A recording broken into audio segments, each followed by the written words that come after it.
from the Perfect Start Paddle Podcast. Yo, welcome back, guys. Thanks a lot for joining us once again. You all have been introduced to my co-host here, Siobhan, and thanks to everyone who decided to watch the previous 2 episodes we released. Thanks for all the feedback.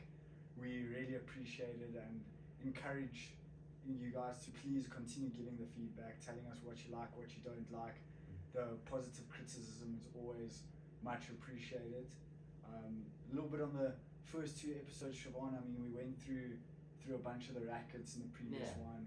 Got some people telling me they learned quite a lot about rackets, hard, soft foam, what's important, what's not important, that type of stuff. Yeah. And then the first episode, just kind of getting into the not so perfect start. It's been good fun. We've had a while now before recording the last episode. We've had, at the start, we had this really nice schedule of when we would record. And then that kind of hasn't worked because we've ideally 360 is kind of the day when we record, but we haven't had that for a month, so let's actually get started on that. That's starting this week again. Paddle 360 is just growing from strength to strength. Can't wait to see what they do next. But I think the continuation of the paddle league in Pretoria at Gale Paddle Club is definitely something I've been looking forward to. Just want to start wearing the Wolverines colours again and to start playing paddle in that community. It's like the biggest crowd you can play in front of. All the Paddle 360 league games, like the biggest crowd you can play in front of. So it gives you good exposure. You get to network with people that, like, obviously I don't live in Pretoria. And I would never have come there unless it was like a tournament or a league or something like that. I don't have any family here because I'm from Cape Town. So it's nice to meet people that I wouldn't normally have got to meet. Yes, of course. And I think for those of you who don't know, on Wednesday this week, which hopefully we'll get this episode out before then, the 2nd of April is going to be the start of the second half of the 360 League. We hope to see you guys all out there, and then other than that, lots of exciting stuff happening. So the Paddle 360 announced the Diamond League, which is going to be starting in a few months, and everyone's trying to get like involved, and they've been had a call for sponsors. I haven't seen another call for sponsors, so I don't know if they found all the sponsors for the teams, but essentially it's going to be the marquee players plus like a few other of the top players who either didn't get to be pro or marquee players this league or last league, but do want to play in the Paddle 360 League. The Diamond League is like the Premier League with all the top players. Hopefully from all parts of South Africa, but obviously it's going to be held in one central location as always. For sure, and I think that's going to be interesting because we're currently, what's a very nice part of the 360 League is you've got this whole array of players from your marquees to your guys who aren't so into the sport, playing it at a professional level. They just play it for the fun, but they're able to enjoy it and have that experience playing with those top players, you know? Whereas, from my understanding, the idea of this Diamond League is to get a bunch of the top players together to compete at the highest level in this country that it can really offer. So I think that's really exciting, and we're definitely going to watch and comment on how that's playing. Even after the first auction, it'll be interesting to see who's involved, who put their names forward. Because that form got circulated quite broadly. Of interest, gauging interest from the players, who they wanted to be part of it. So it's going to be interesting to see who's on the list, who gets auctioned, who gets bought, and for how much. Of course, it's going to be interesting. I mean, it'll, like with all the other players, there's still going to be caps.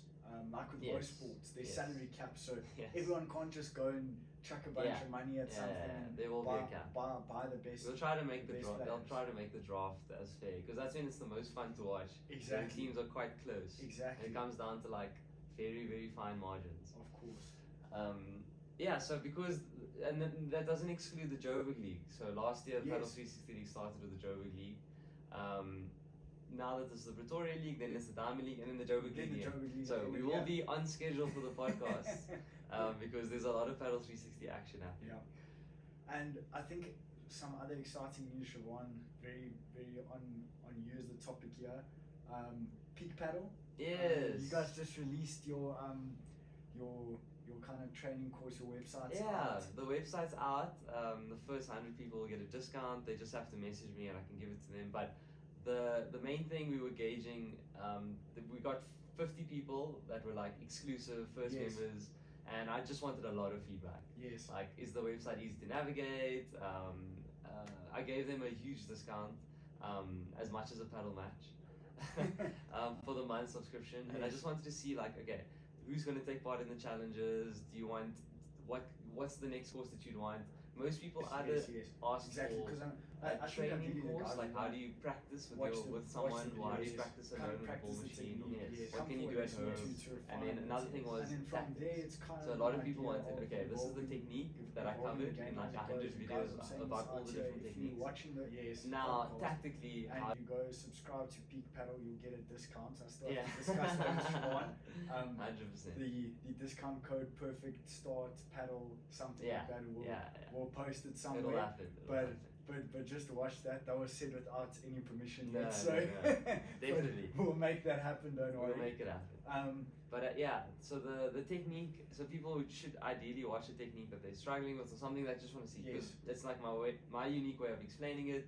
It's not for Instagram or social media, so it's not like clickbait or anything. Yes. Like, it's me taking a good amount of time to explain how to do something. The people in the first 50, I definitely think it's mostly fairly intermediate to advanced players. Yes. So the videos are targeted to them. So what's going to be interesting to see if how many people want easier to follow, like from scratch, like learning how to drive from scratch, like you've never done it Yes. before. And then maybe more advanced players would probably want, okay, there's some small nuances, like do you change your grip from continental to eastern, or anything like that. So like those small refinements. Yes.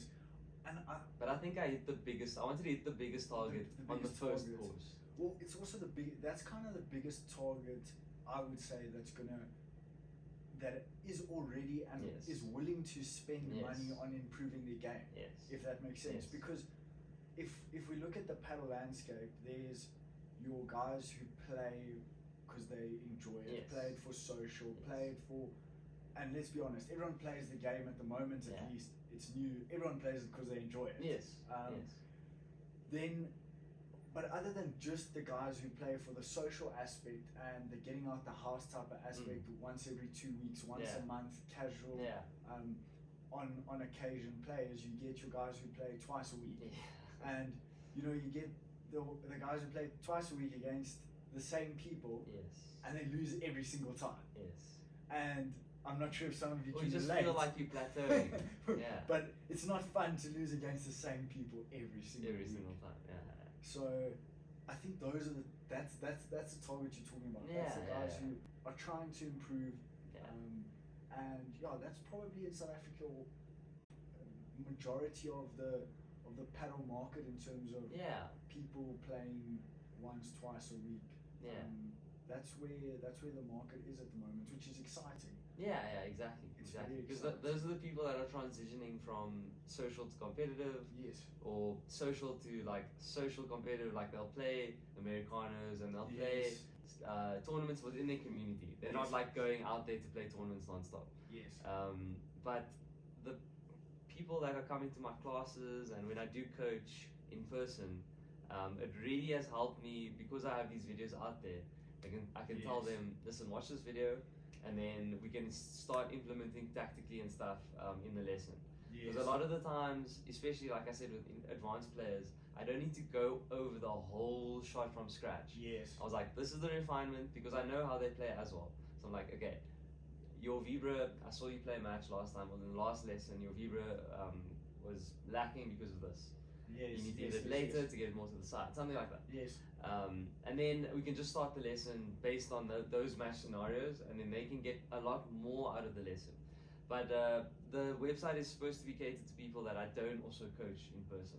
It's supposed to be something that someone in Siberia can watch, and then hopefully they can benefit from it. Yes. And I mean, if you, hopefully at some point we'll get an international audience. But if you're paying in euros, you know, guys, rands are quite cheap. Just to put it out there. But I think it's also it's tough coaching as well, because I'll give you an example. And I don't do 100 lessons a month, but I had a lesson last week, and these guys came from quite far, and they wanted to basically, they wanted a crash course in paddle. Yes, you know? They want to learn everything at once while they're here. And that doesn't really work. You know, you can get to, you can probably go through every shot in the lesson, but by the time they walk out the gate to the paddle court, they would have forgotten everything. Yeah. This was more than an hour. Nick's talking about like they booked him for like 3-4 hours. Yeah. So you could maybe learn some of the shots in that time. Yes. But some of the shots slightly, but not any of the shots well. Exactly. I mean, ideally you probably want, and every person differs, but anything from at least 1 to 4 or 5 lessons on every shot.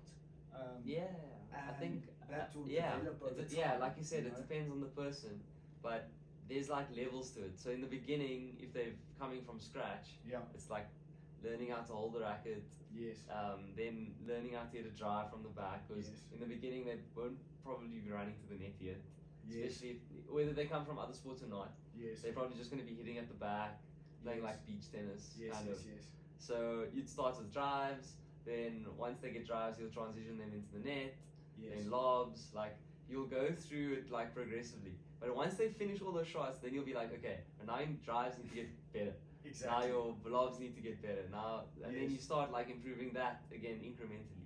But through this time, hopefully they're not just coming for lessons, and their proportion of lessons and matches are like decent, so that they can actually try your stuff. Otherwise, they're just learning new stuff. Exactly. And then when they get to a match, they actually freeze because they're overthinking everything. Yep, that makes sense, and I can completely relate, because sometimes you also, when you play a match, you forget what you learned. A lot of it goes out the window. And you must actually, one thing, I'll say this, but I wouldn't say I necessarily do this, is every now and then play a match and just focus on one thing. Don't focus on everything. But there should be one thing that you're focusing on improving, and the rest you just play as if it's a normal match. You know, focus on the one thing, improve that. Next game, focus on the next thing.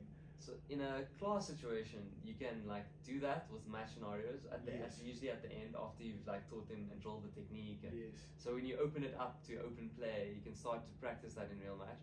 But all coaches should definitely say at the end of the lesson, okay, in your next match, just focus on this.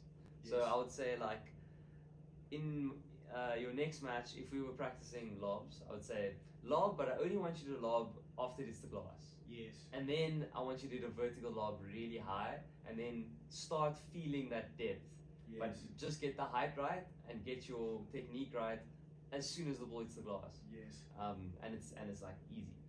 So every single time they mustn't drive, they mustn't hit a harder. Every single time it comes easy off the glass, I want you to just lob and just focus on that. And that's actually a very good tip in general, because I think lobbing is. Well, a lot of people just want to drive. But it's interesting, because I go again back to this lesson, because these people, I've never seen them. They want this crash course, and I go. So that I taught 2 shots. The one very very basically, and then a little bit more in depth. So forehand, backhand drive was a big part of it, and then I gave them the basic direction as to which they must hit a lob, if that makes sense. So I showed them the technique, but we didn't actually train the techniques to overcomplicate it too much. But I told them lob down the middle. Always lob down the middle. And after we were done with the 2-hour lesson, we went on to about an hour 10 minutes of play. And that little tip of lobbing down the middle and moving to the net and knowing that the overhead is always going to come down the middle, just like was like a light bulb moment for them, because it was something that they were explaining, and immediately and they could see it, saw it work. So they saw when they played the technique, and then they saw the consequence of it. Exactly. And why that consequence is good. And if you guys subscribe to Peak Paddle, you'll actually see this. It's quite funny. There's one video where Siobhan talks about the fence. Oh yes. And the fence Yes. kind of, you never know what the Yes. fence does. Yes. But it was funny. I helped with the one video and I was feeding you balls. Yes. And if you hit the fence from an angle, Yes. the ball does what it wants. If you hit it from not as much an angle, the fence often acts like a glass. And for some reason, after that had worked Yes. exactly like it should, we were Yes. surprised. Yes. And I don't know why we were surprised. but Yeah. in a game, it feels like we knew that's the theory.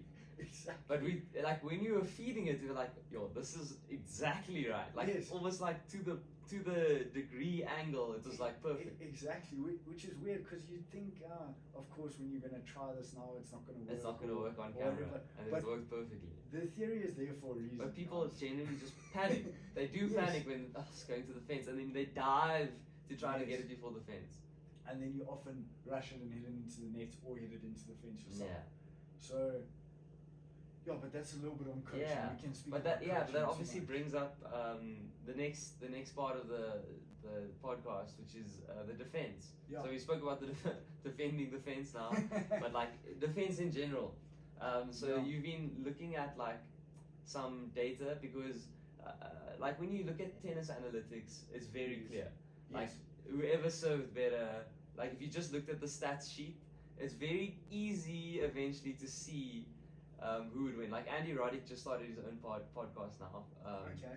And he says when he looks at a stat sheet, he looks at what percentage of their second serve points they won, Yes. and how many returns they made. Like, but he only looks at like serve and return stats, and then he can tell you who won the match just by looking at that.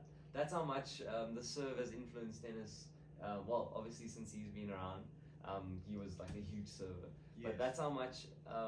And now with paddle, it's more interesting because in paddle you don't have like this huge serve as like the main influential shot in Yes. in the game. Yes. Here it's broken up into very much smaller chunks of percentages, but our intuitive feeling is that people make more mistakes at the back. You make fewer mistakes at the net. But was there any interesting things that you found? Yeah, I mean there were a few, and I'm gonna refer to the laptop here just so that I don't get any of the. So this stats is from Premier drastically Paddle or wrong. World Paddle Tour? So this is from majority of these stats are from Premier Paddle. There are a few Okay. that are still coming from Yeah. World Paddle Tour. 'Cause Yeah. Some of the stats So, obviously yeah, exactly. hasn't been enough Premier Paddle. Yeah. I don't know about that handover. Yeah. I don't know how the handover went. Yeah, I don't think I actually saw on that I saw somewhere that a bunch of The videos. videos. Yeah. Did you also see that? Yeah. A bunch of the Old matches. matches, the old matches. just aren't available anymore, which was quite interesting Yeah. to see. And Everyone's like, yeah, but this There's is like like a heritage. petition, This is like exactly. heritage. exactly. Also, like, just leave it on YouTube. Like, you don't have to. It's not hurting anyone. Yeah, exactly. And but that's just politics. But yeah. So just interesting. I was speaking to someone else about this the other day as well, and he was telling me that he was basically speaking about this exact stat. Yes. And essentially, it's 85% of overheads, approximately, at the top level, is return. So like the best Vibras, the best Yes. Bandejas, the best Smashes, 85% of them Yes. is coming back. I mean, and that's just so true because, okay, obviously an unforced error off a smash or something like Yeah. that, also you lose the point. But if you look at someone like a Tapia on a good weekend, his smash efficiency is maybe like 73, 72%, you know? Yeah. It's not close to 80, Yeah. very rarely. Yeah. And then the second best guy on the weekend will probably be closer to 65, and then dropping drastically down to 50. Okay, maybe you'll get like a Chingoto who's at like 80, but it doesn't count if you only hit 2 smashes. Yeah, on the whole exactly. weekend, you know? Yeah. So The sample size needs to be bigger. Like Augsburger, every time the ball Exactly. goes up, he tries to smash it. So, but he's also the guys are at a level where he smashes. He expects the smash to be returned. I feel. A lot of the time, well, if you play against Neto, he's just gonna block it. Like, there's a lot of players who are like, okay, if we let the ball hit the glass, the point's done. Yeah. So we might as well just try to hit the ball before Yeah. the glass because Yeah. everyone's just smashing from so far back now. Exactly. Or if you play against like a Stupa and Yeah. and you put anything out the court, you'll Yeah. get to wherever it goes. Yeah. I don't know if you saw that Yeah, video. yeah, but yeah, it was yeah. actually against Augsburg Yeah. and Cardona where the ball bounced, I think, twice yeah. on the side of the Yeah. on the top of the glass. And he actually lost it because he touched their glass yes, which Yeah. is on the outside. exactly touched the glass and was looking whether the ball was going to go Yeah. in. So, I mean, but Stupa again, and there's some other interesting things like Stupa is probably one of the fastest players on Yeah. on Yeah. tour. I mean, drop him. Yeah, you yeah. get there. But you're right. Like the players aren't always assuming now that the smash Yes. is like the end of the point. Martins Ortega for the lady side actually also said that the smash they use now is more to just increase the pace randomly Yes. to try to like change the positioning of the players. Yes. It's used more of like a momentum swing in the point, Yes. like because if you've been hitting Bandeja, Vibra, non-stop, and then suddenly you just smash, then it really Yes. like throws people off. Yes. Because they've always been used to like turn in the corner lob, turn in the corner drive, turn in Yes. the corner chiquita, and then suddenly you just have to like start running forward. Yeah. Just breaks the rhythm up. Yeah. The guys are still definitely a lot of the time smashing with the intent of winning the Yes. point, Yes. but they know that people are getting better and better and better, especially when you play Cuellar and Tapia. Cuellar is so tall and he covers like the whole court when you smash. Exactly. Or like Augsburg as well. I mean, he's not as tall, Yeah. but he just jumps Yeah, like exactly. like something else. So I think those are some things you have to consider, and we always speak about it. It's like imagine trying to smash over Cuellar. Yes. The guy's jumping as high, Yes. approximately just less than Yeah. a meter. Yeah. Then he's almost 2 meters tall. Yeah. Then he's got the reach of Yeah. his arm, which is Yeah. probably another 70 centimeters. Yeah. And then when the racket's done, you're probably at like 4 meters. So Yes. you have to smash the ball Perfectly. by the net. It's Yeah. 4 meters above the Yeah, net. And they also, one thing I've seen, they're so good at anticipating when Yes. someone's going to smash. Yes. They never, or barely ever, are they sprinting No, forward no, to no. get They're usually to like get to the waiting. net. They're usually waiting there. And they also, I guess, they back whoever's staying back to cover the whole back of the court in for the case fake of smashes. smash. Yeah. So, but that's just interesting, and I mean, someone who I've seen a video of him, exactly that happening. His partner ran forward, Yes. and he's just so ridiculously quick to get from side to side in the court as Chingotso. I Yes. don't know if you've seen Yes. that video, but there's one where it gets kicked out the court. Yes. His partner runs out, gets Yeah. it back, Yeah. but then he runs from the one point all the way to the other Yeah. side, gets the ball back, and then basically goes halfway back, and the point continues to Yes. go on. Which is just again a defensive thing that yes, not a lot of points are won from the back, Yeah. but so many points are not Lost. lost from the back. Yeah. So if you're able to not lose a point from the Exactly. back, Exactly. you basically give yourself the opportunity to Yes. win that point. Yes. So not so much a attack, but a counter attack, a Yes. way to set up your attack. you know? Yeah. I mean, yeah. How the different ways we do that? I guess the different shots. Let's go through them. Yeah, so when you're in defense, you kind of want to make sure that you can somehow control the pace. Yes. If the people at the net are hitting hard, if you hit one hard or high shot, they're just going to use your pace Yes. and just finish it. They're going to hit the glass too hard for you to get it back. Alternatively, you also don't want to lob if they're hitting really good shots, Yes. because then you're going to be back in the corner, hit a bad lob, and then they'll smash a good smash. Yes. So you want to make sure that you choose your counter-attacking shot wisely. You're not gonna be able to if you're under pressure, you're not gonna be able to put them under pressure easily with a lob, and Yes. you're also not gonna put them under pressure easily with a hard drive. That should be reserved when your shot is a little bit easier. Yes. So pushing the ball, using their pace off the glass, and trying to keep it low so that they play up, that they volley up. That's like an advanced glass work. Yeah. Using their trajectory off the glass because they're volleying hard, and just pushing it along, helping it along, and keeping it low in the net so that they can't play down. Yes. Or you're going to have to do something that a lot of the pros are starting to do more and more of, and hit them above their non-playing hand shoulder, and make them hit a awkwardly high backhand. Yes. Because yes. that's the one that they can't really do too much. And if they try to and mess it up, it just comes very easy off the glass. Yes. But very few people, other than like Tolito and like Richard Ashworth, can actually like when they're standing like this and the ball comes, they're gonna just do that and then pop the ball out. Like very few people will actually do that. Yes. It kind of allows you to quickly reset the point. Yes, and I think that's true. I mean, it's the old rule of don't hit to a high forehand, Yeah. hit to a high backhand. Yeah. You know, and it is true until you get some random guy who just has some wicked backhand. Yeah.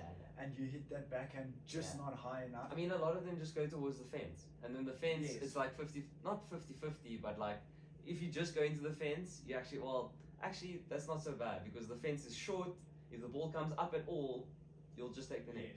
Yes, exactly. So, I mean, that's from the back. Obviously, the lob, we can say, is one of, if not the most important. So as soon as you have an opportunity to lob, if you're in a defensive position, and they give you that extra little 2 centimeters higher, so that you can get under it easily, or just they hit the ball too deep, so the ball, as it hits the glass, it loses a lot of energy, and all that energy comes up and then starts slowing down. That's your opportunity to lob.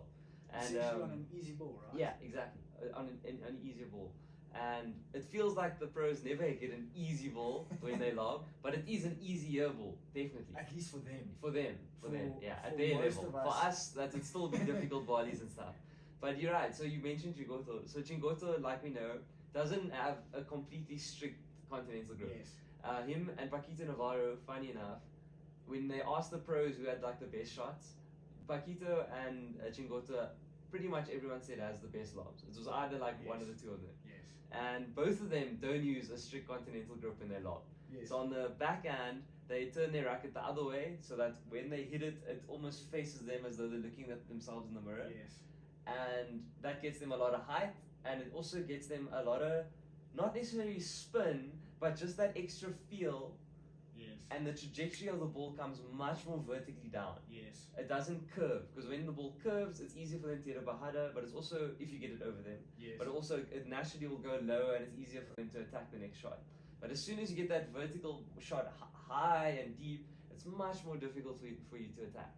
Yes, that makes sense. And I think, don't try this at home, but one thing that I just saw another video of exactly Chingoto doing this on the forehand, and I need to go investigate how often he does it, but it looks like there's a little bit of topspin that gets put on the ball, and it actually bounces out the court.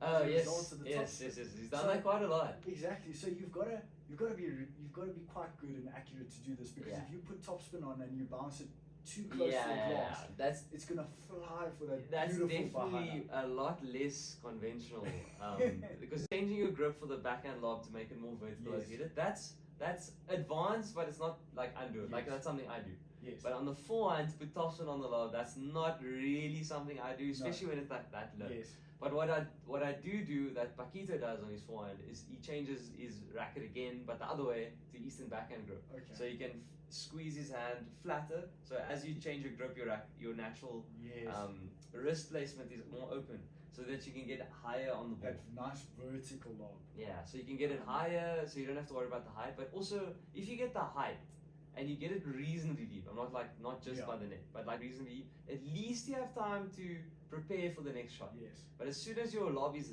low, even if it's going to bounce deep, it's going to be too low for you to react by the time your opponents actually smash it.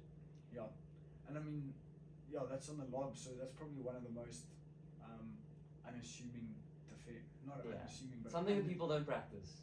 Yes, that's something so that true. people don't practice. And you gave a stats about, we were talking the other day, and you said Bella how often he trained lobs. Yeah. And when I was in Spain, someone who used to train with Bella like every day. We were doing this lob drill, and they were like, you know what, Bella, when he was like a professional at his peak, he was literally practicing 1,000 lobs every single day. Because it was so important. And I mean, that's probably... one basket is like 200 balls, so like 5 baskets a day. For a professional who does this every day, it doesn't seem like a lot, but for us, like we probably hit 1,000 lobs in 6 months. Like we're talking about practicing. Yes, and again, for that's one shot. Yeah. Right. Yeah. he's not hitting 1,000 Yeah. vibras, No, 1,000 no, no, Bandejas. no. Oh, Bella It's something that never he really hits a targeted. vibra, but, But it was like something that he consciously said, no, lobs are the most important shot in paddle.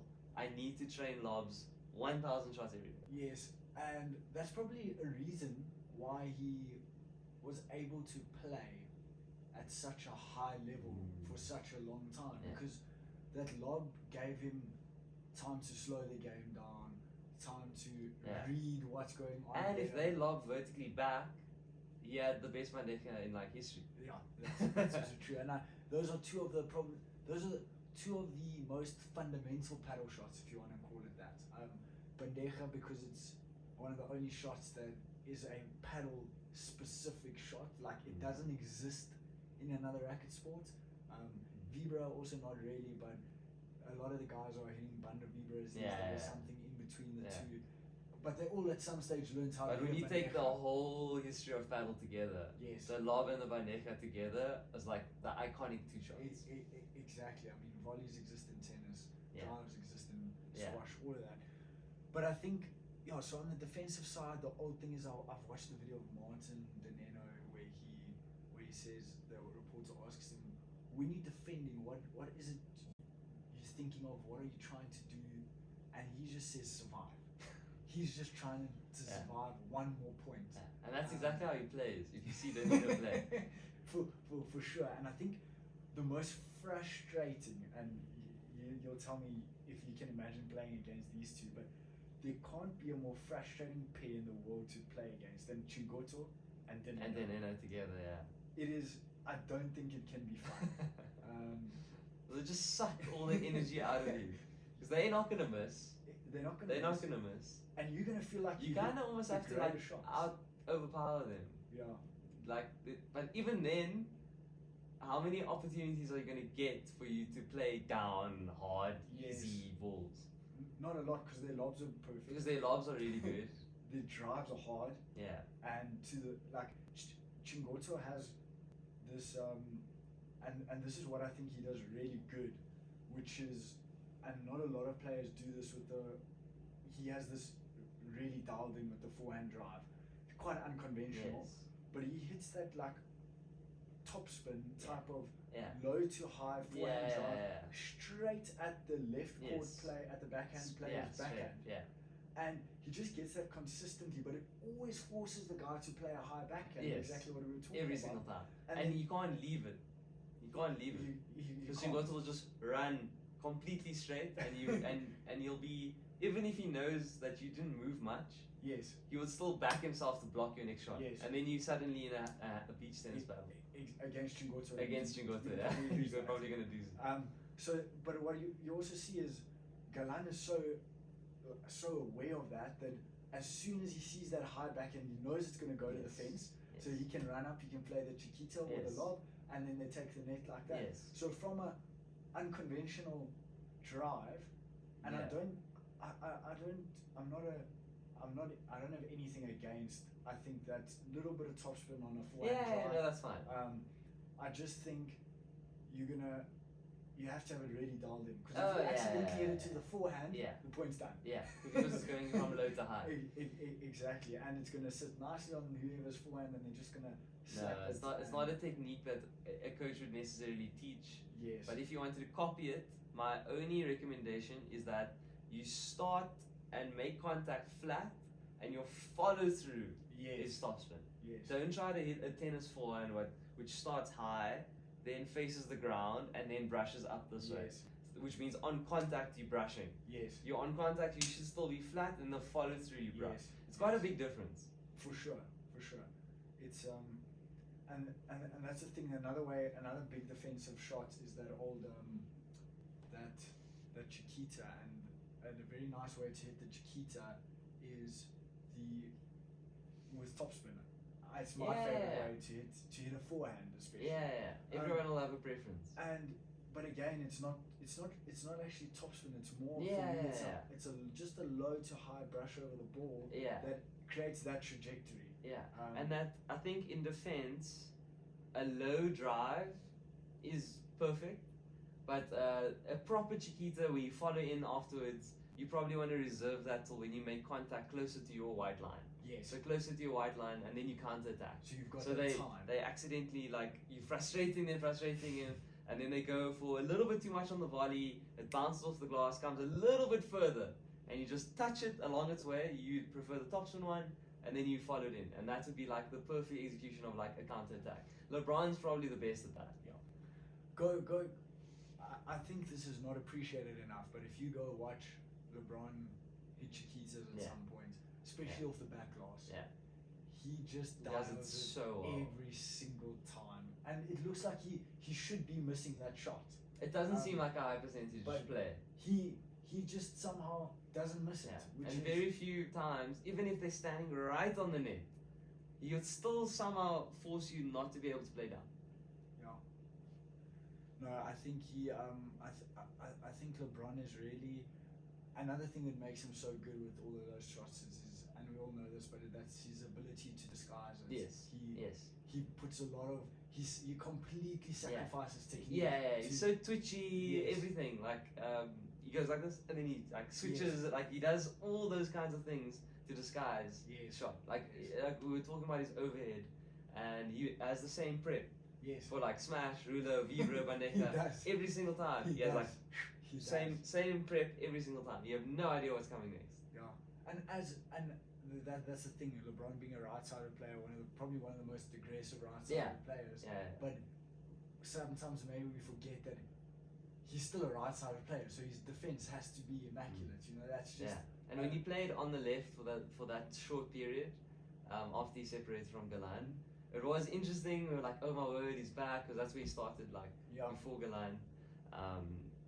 It was interesting to see because so many people said like he's one of the few people that can smash reliably because he puts so many revs on the ball. Yes. But it's very interesting to see that he feels like Stupa's still running across him. But when he does smash, everyone's like, oh, he has a better smash than Stupa. Yes. But it's not necessarily who has the best smash that plays on the left. People kind of get that confused. It's like the overall chemistry of the partnership. And when you're playing with such fine margins, like their finals today got postponed because of the weather, right? Yes. So we'll see how they adjust tactically compared to the last time they played Galan and Chigoto. And I think another example of that is Youngwas and Nito, because Youngwas has a better smash than Koki. But the partnership works. Exactly. I mean, before they became partners, it's not like they agreed to be partners and they're like, okay, so do you want to play left? Do you want to play right? Yeah. Like you form the partnership, be like, okay, technically and the chemistry and you get along. Even if you don't get along, but you get along on court, like it's very important that you establish that chemistry, and it can take a long time. It can take a long time for you to gel with a new partner, but I definitely recommend that even like people who are into paddle at an intermediate to advanced stage, the difference that you'll see in your game if you play with a consistent partner is so underrated. Like if you play with a consistent partner, you'll start to communicate better. Your paddle IQ will actually develop more because you're not thinking for them anymore.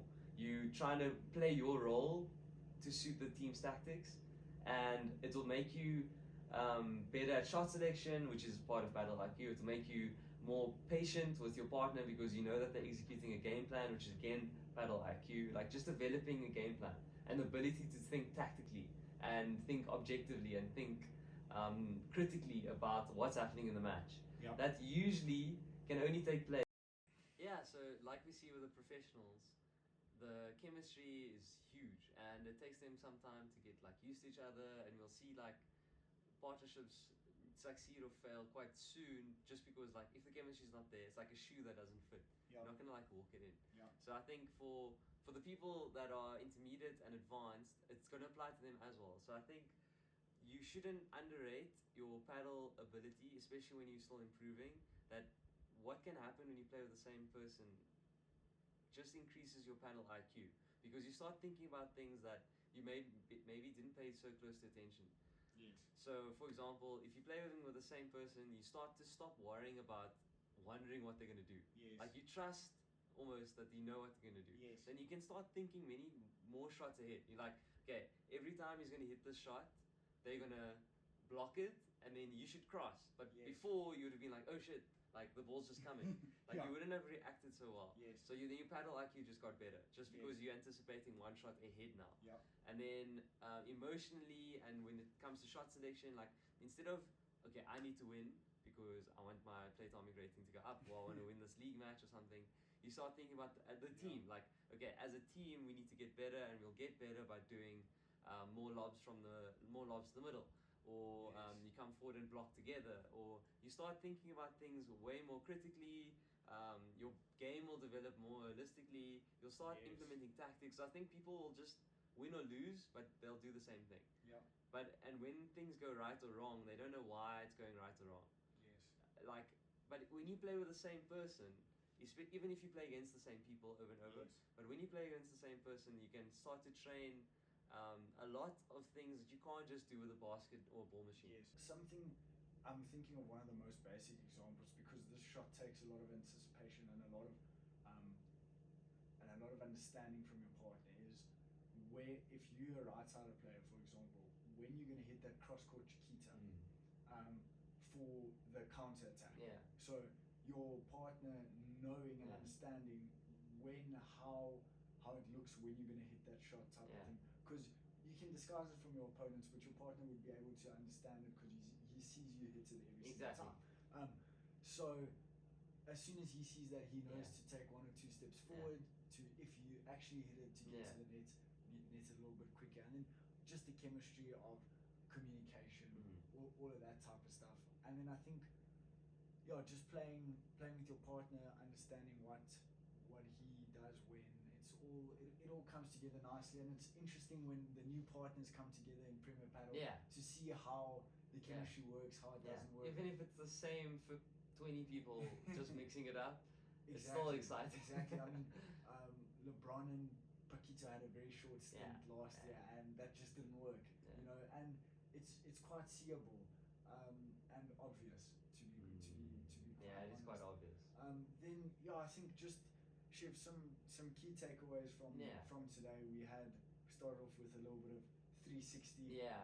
Exciting, guys. Reminder again, Wednesday, the 2nd of April, even though this video might come out after that only. You can watch the highlights on Discover Sport. You heard it here, everyone. So the Discover Sport shout out. But yeah, I think just on the defensive side, it's about surviving. Yeah. But it's also about counter-attacking. It's also about looking for your opportunity to take the net. Yeah. Survive. Oh, you got an opportunity. Try your best to counter the positioning of your court. Yes, 100%. And then I think another big topic we discussed was peak paddle and the launch. Official launch is going to be with a big tournament. Yeah. But we'll closer to the time. Once the website has like 100 users, I'm getting feedback from the first 100 members just to test all the features, and it's exciting. I'm going to keep building it non-stop. Yes. I'm adding to it every day. Yes, and as I said, guys, I gave that news on Perfect Start discounts a little bit prematurely, but as soon as I've organized that discount link with Chevia for you, we'll inform you guys 100%. about it. Then on that as well, on defensive sides, I think keep a lookout. I'm sure there are going to be some really cool drills coming out soon, or some tactical advice on there. We're also thinking about maybe discussing some of those things that Siobhan learns through feedback on here. Could potentially be some what's the right word? Exclusive content from the podcast. some exclusive content that goes to and potentially paddle. some guests who are experts at defense. Yes. So yeah, guys, stay tuned. If you're watching on YouTube, hit the subscribe button, please. If you're watching on if this is an Instagram reel, whoever's making the reels, here's a nice reel. Hit that follow button, that like button. We love the support and especially the feedback. Sheb, thanks again. Yeah, Always thanks everyone. fun. We'll talk again soon. Sweet. Cheers. Bye.